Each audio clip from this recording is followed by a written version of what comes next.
बिबनाङा EM बिसिया MLA आरो जों खोनादों गावसिनि सोरनिबा न'खरनि मानसिखौ MP बानायगोन जाहैदों। टिकेट बिदोंमोननो बेबो नों थाथ'दो नोंखौ MP बानायनोसै होनदों जाहैदों।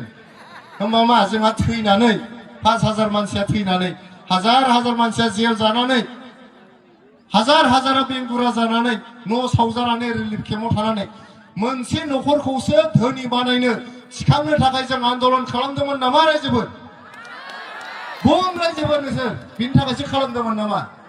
सोरबा महिलारियान कम्पानिखौसो जोङो सोरनिबा हटेल गिदिर लुनो, सोरनिबा हस्पिटाल गिदिर लुनो, सोरनिबा रेजर्ट गिदिर लुनो, सोरनिबा क्रेसार मेसिन बायनो आरो सोरनिबा आर'नाइ रेस्टुरेन्ट बानायनोसो जोङो आन्दोलन खालामदों।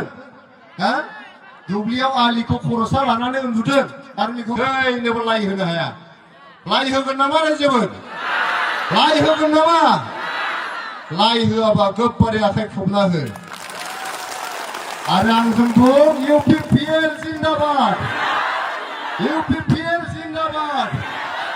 ट्रेक्टर सावगारियाव भट हो, ट्रेक्टर ছবিত ভোট দিয়ক, ट्रेक्टर ছবিত ভোट দিয়ক। दानिया जोङो